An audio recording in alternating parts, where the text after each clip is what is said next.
Halo Sobat Dipa, selamat datang di podcast Dipa Psikologi dalam segmen Out of the Blue. Sebuah segmen baru yang terbentuk secara tiba-tiba. Kenapa? Karena dalam segmen ini aku akan membahas hal-hal random tiba-tiba terkait psikologi. Nah, sebelumnya perkenalkan, namaku Syifa Intan Mutiara. Sobat Dipa bisa panggil aku Syifa. Dan pada podcast kali ini aku ditemani ngobrol bersama Siti Nurmala. Mungkin Kak Mala bisa memperkenalkan diri terlebih dahulu. Halo Sobat Dipa, sebelumnya perkenalkan, nama aku Siti Nurmala. Mungkin Sobat Dipa ya Kak namanya ya. Mungkin Sobat Dipa bisa dengan akrab manggil aku Mala. Kedepannya mungkin akan bertemu aku dan Kak Syifa dalam segmen ini. Semoga selalu dinikmati untuk konten-konten kedepannya.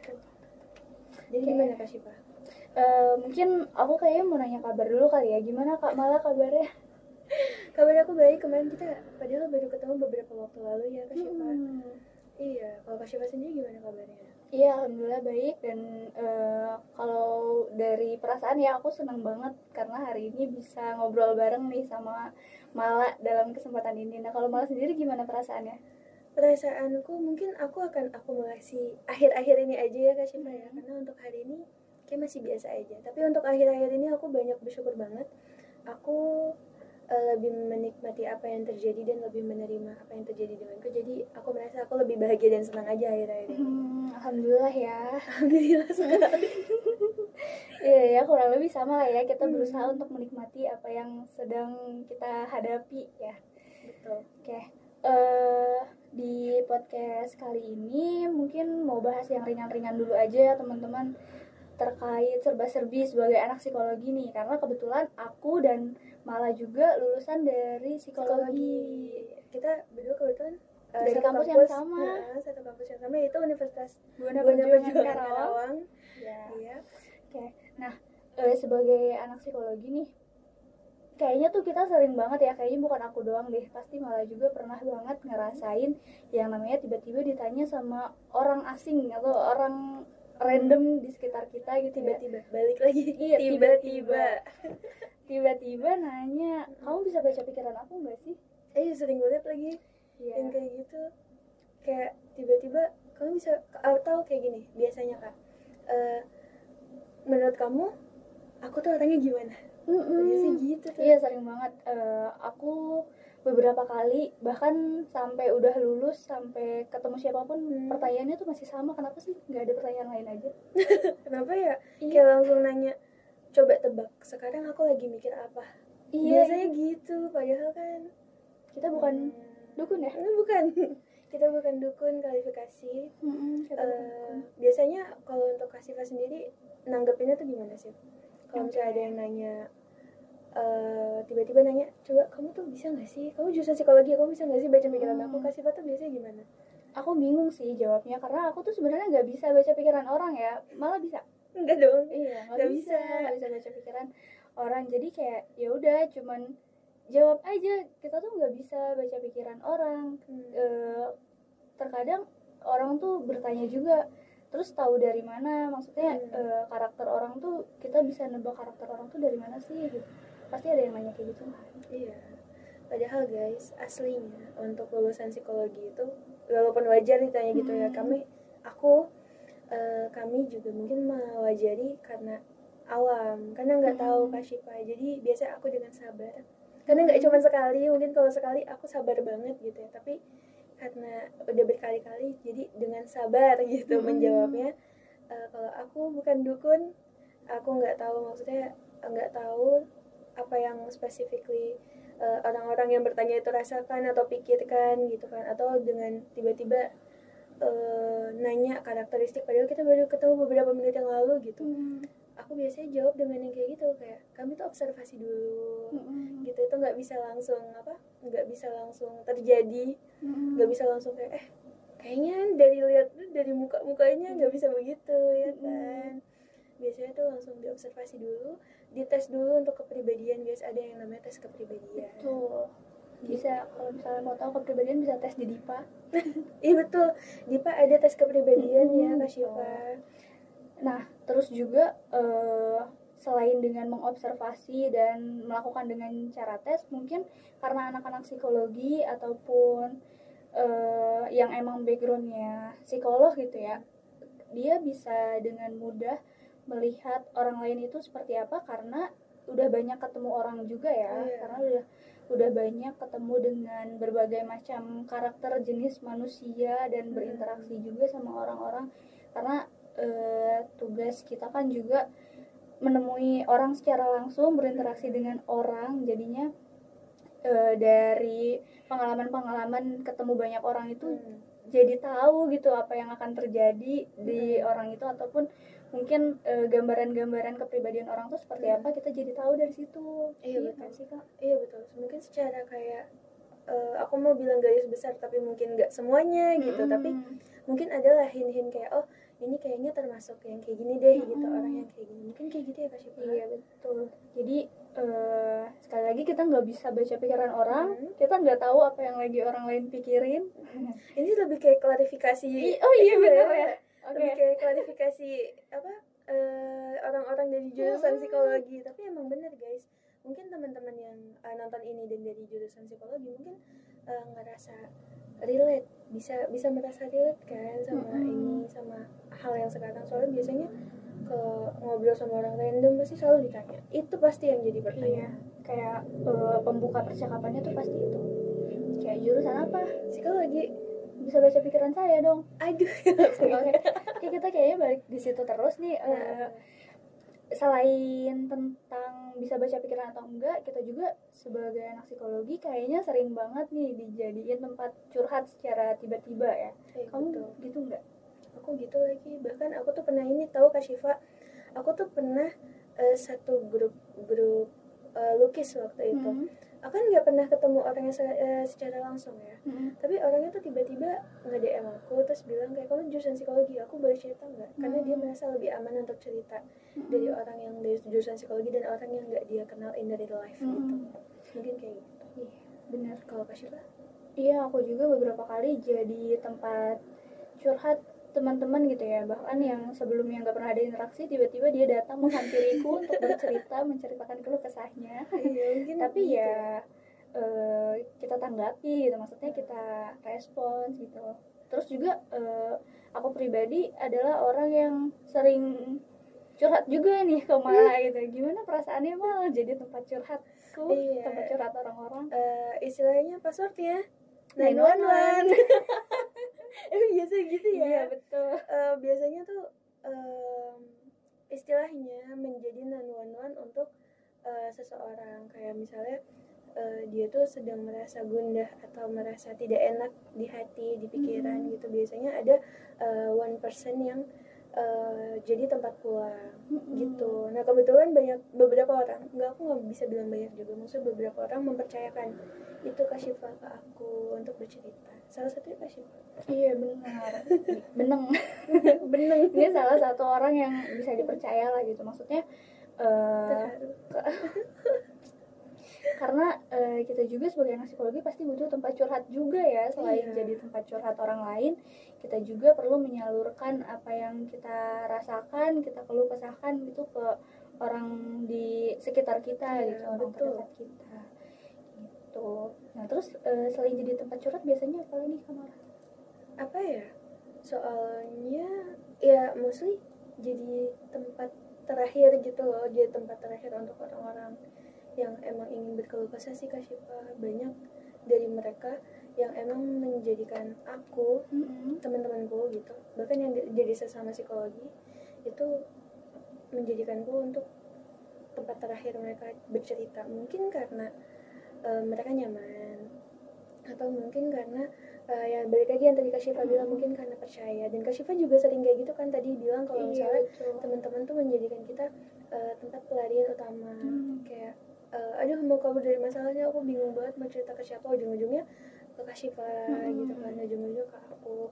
Nah mungkin aku juga pengen tahu nih Kak Syifa biasanya gimana sih dari Kak Syifa kalau misalnya ada yang cerita gitu. Oke. Kalau aku sendiri sebenarnya merasa apa ya, senang karena bisa dipercaya gitu sama orang. Cuman kalau dari aku, terkadang aku tuh takut orang tuh nggak puas dengan bagaimana responsku menanggapi mereka gitu. Karena orang curhat itu kan juga macam-macam ya, ada yang cuma pengen didengar, ada juga yang membutuhkan saran. Nah aku sebagai orang psikologi yang mungkin diajarin kita nggak boleh langsung ngasih saran gitu. Jadi terkadang kalau dia temanku, mungkin aku bisa dengan mudah untuk menanggapi karena aku sudah mengenal dia gitu. Jadi aku tahu apa yang bisa aku berikan untuk dia. Tapi kalau orang secara dia temanku tapi jarang banget berinteraksi, terkadang aku tuh bingung. Kayak gimana ya, dia berharap apa ya dari aku gitu. Nah kalau dari Kamal sendiri berat gak sih Kak? Sebelumnya aku mau mentionin dulu Kak Syifa, sebelum aku memberikan tanggapanku. Tadi kan Kak Syifa bilang apakah orang itu mau diberikan saran atau hanya ingin didengar aja. Ini menarik teman-teman. Disclaimer, aku juga Gen Z, Kak Syifa di sini juga Gen Z. Kemarin itu Kak, aku ikut salah satu psikolog DIPA untuk seminar. Nah, salah satu pertanyaan yang diajukan sama mahasiswa, kebetulan kami udah lulus, jadi ya itu berarti teman-teman maba yang baru gitu lah istilahnya, yang masih mahasiswa itu bertanya. Dan aku salut karena mereka udah mulai aware Kak Syifa sebagai pendengar. Jadi mereka tuh bertanya kayak gini, benar nggak ya Ibu kalau misalnya saat orang bercerita ke saya tuh bertanya dulu katanya gitu, kamu mau aku dengar aja atau kamu mau aku berikan saran gitu, bener gak? Kalau misalnya bener, caranya gimana? Mungkin dari pertanyaan itu aja aku ngerasa kayak oh ternyata orang-orang di sekeliling kita nih udah mulai aware ya gitu. Untuk apa? Untuk menyadari si pembicara, si pencerita ini itu maunya apa gitu. Aku salut sih sama itu. Dan tadi Kak Syifa juga nanya tanggapan aku ya, aku gimana? Ya kurang lebih aku sama kayak gitu ya Kak Syifa, karena kalau misalnya deket itu mudah, untuk orang-orang dekat itu mudah, tapi untuk orang-orang yang tadi aku bilang randomly itu nge-DM aku untuk bercerita, mungkin aku akan lebih mendengarkan dulu aja sih. Kecuali kalau misalnya memang sudah ada kalimat yang kayak menurutmu aku harus gimana ya, walaupun aku nggak langsung kasih saran secara spesifik gitu, aku biasanya lebih menanyakan ke mereka lagi, mereka tuh maunya gimana, butuhnya apa gitu. Iya, karena sebenarnya Kak Syifa, menurutku pribadi, mereka tuh nyari kita itu sebagai painkiller aja, karena mereka mengeluarkan hal-hal menusuk dalam hati.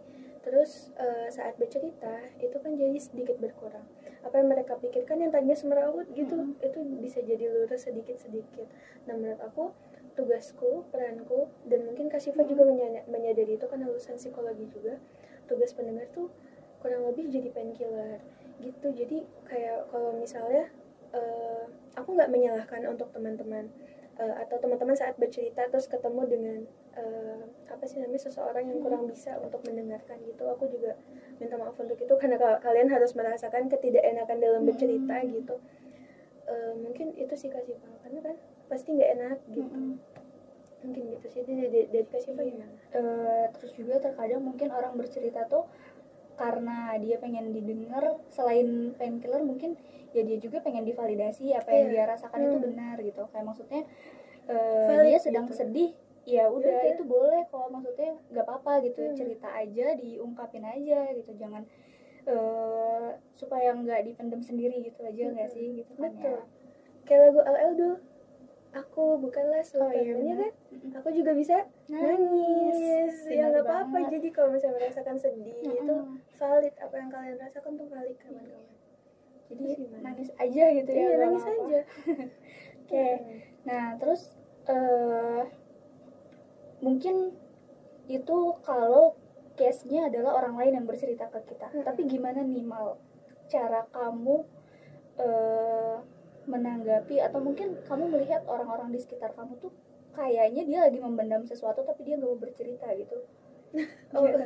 Jadi kalau misalnya maksudnya tuh kayak misalnya aku ngelihat orang-orang di sekitarku, kayak aku ngerasa dia ada yang salah sama dia gitu. Biasanya aku nggak langsung bertanya sih Kak Syifa, karena biasanya orang-orang tuh yang kayak gitu mereka tahu mereka harus apa gitu ya. Tapi kalau aku rasa dia udah ada indikasi untuk menyakiti diri sendiri, mungkin aku bisa nge-reach out dengan bertanya dulu, kayak ada yang bisa aku bantu nggak gitu, kamu mau aku dengerin nggak gitu. Yang kayak gitu-gitu sih Kak Syifa biasanya. Karena kan kalau misalnya terlalu di reach out atau terlalu ayo dong cerita misalnya gitu, aku tahu kamu ada yang salah sama kamu gitu, itu kan gak enak juga gitu. Iya, karena kita biasanya peka gitu ya. Mungkin aku tidak lebih peka daripada Mala gitu ya. Tapi kelihatan gitu kalau misalnya di sekitar kita tuh sedang terjadi sesuatu, kayak mungkin ada konflik yang mungkin kita akhirnya merasa kayaknya orang yang berkonflik ini perasaannya tuh kesulitan gitu, sedang kesulitan ataupun ya mungkin nggak enak gitu.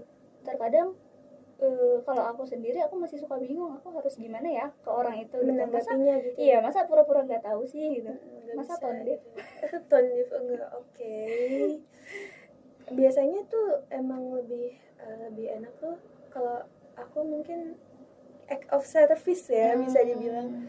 Jadi kalau misalnya ada yang lagi ngerasa kayak gitu, biasanya aku bisa membantu dengan memberikan hal yang manis dulu. Karena kalau misalnya manis tuh bener-bener manis kayak makanan, ngasih coklat gitu ya? ngasih coklat atau minuman yang kayak gitu. Karena kalau misalnya langsung aku suruh cerita, aku selalu percaya orang-orang di sekitarku tuh akan bercerita saat mereka butuh gitu. Jadi aku nggak ingin dan nggak pernah memaksa mereka untuk bercerita, walaupun aku tahu misalnya gitu apa yang terjadi. Aku lebih memilih diam dan aku melakukan sesuatu gitu loh, kayak misalnya kesulitan gitu, aku lebih baik memberikan sesuatu untuk mereka tuh merasa tenang terlebih dahulu, kayak gitu Kak Syifa. Biar dia merasa tenang dan mungkin terbantu dulu setidaknya dengan kehadiran kita gitu ya. Kalau misalnya atau mungkin kita bisa membuka diri juga kali ya, kalau misalnya kamu kalau misalnya butuh sesuatu, butuh apa-apa, aku ada gitu ya. Mungkin sekarang kamu nggak mau bercerita ke aku secara langsung, tapi kalau suatu saat butuh itu nggak apa-apa, kamu aja kayak gitu ya. Iya, mungkin kayak gitu sih. Ini juga mungkin kaitannya sama pertolongan pertama pada psikologis gitu ya kan. Kalau misalnya kecelakaan mah kita nyiapin obat-obatan gitu ya, first aid ya. First aid. Nah kalau psychological first aid itu kayak gimana sih? Psychological first aid itu sebenarnya kalau untuk yang tadi kayak pendengar itu termasuk step untuk psychological first aid menurutku. Cuman ya emang mungkin teman-teman beberapa hal kayak kalian merasa ya tadi aku bilang mungkin nggak cocok sama si pendengar gitu. Aku harap kalian gak langsung down, kalian cari yang menurut kalian tuh benar-benar bisa untuk mendengarkan. Ya sama aja kayak obat Kak Syifa. Kayak kalau misalnya kita sakit, kalau misalnya kita nggak cocok sama obatnya gitu, kita malah makin sakit gitu. Yang kita cari apa, obat baru yang memang untuk cocok sama kita dengan gitu, gejala-gejala yang kita alami ya. Iya gitu. Tapi kalau misalnya teman-teman merasa itu parah dan tidak bisa untuk hanya didengar aja, mungkin teman-teman bisa ke profesional. Ingat, harus ke profesional gitu. Yang profesional tuh yang memang gelarnya udah psikolog atau memang dokter spesialis kejiwaan ya, atau psikiater. Ke psikolog juga sebenarnya cocok-cocokan ya. Kayak misalnya mungkin aja teman-teman memerlukan beberapa kali bertemu dengan psikolog sampai akhirnya bisa menemukan yang cocok dan sesuai dengan masalah yang dihadapi sama kita gitu. Karena psikolog juga kan ranahnya berbeda gitu, ranah permasalahan, karena masalah hidup manusia kan kompleks ya. Kompleks banget, kita sama juga. Gak mungkin kita menguasai semua hal yang terjadi dalam kehidupan gitu. Iya. Karena ada bidangnya sendiri-sendiri gitu ya. Ada yang berbidang di pendidikan, di masalah klinis, remaja atau dewasa itu juga beda karena tahapan teori yang kita pelajari perkembangannya juga berbeda ya, dari anak, remaja, dewasa sampai lansia itu beda-beda. Betul. Nah, kalau itu kan untuk psychological first aid ke orang lain ya Kak Syifa. Kalau untuk ke diri sendiri Kak Syifa biasanya ngapain aja sih? Kayak misalnya pertolongan pertama Kak Syifa tuh ngerasa nggak enak, mungkin Sobat Dipa bisa mencontoh atau mengambil hal baik nih dari apa yang kita lakukan. Iya benar banget, karena kita sebagai anak psikologi itu selain kita memberikan pertolongan pertama ke orang lain, kita juga tentunya harus dalam keadaan yang safe dulu ya. Harus baik, iya betul, harus safe secure gitu. Iya, harus merasa aman dulu sama diri sendiri, jangan sampai kita mendengarkan kisah orang lain tapi malah kita sendiri ke-trigger gitu ya. Iya, Kitanya ikutan nangis. Sama saya juga. Lu masih mending gua. Iya, malah jadi adu nasib. Jangan kayak gitu. Iya, benar sih. Nah, kalau aku biasanya kalau aku lagi dalam keadaan yang enggak oke gitu ya, cara aku menenangkan diri yang paling gampang banget sih aku di kamar dulu ya. Menyendiri dulu. Benar-benar ngerasain aku tuh sebenarnya kenapa. Apa yang salah dari permasalahan yang aku hadapi ini? Apakah akunya kah atau emang ini ada pengaruh dari orang lain gitu. Aku renungi dulu sih lebih tepatnya. Gitu. Kalau malah gimana? Oke. Kalau aku tuh cenderung gimana ya, untuk mengatasi hal itu tuh aku lumayan cepat Kak Syifa.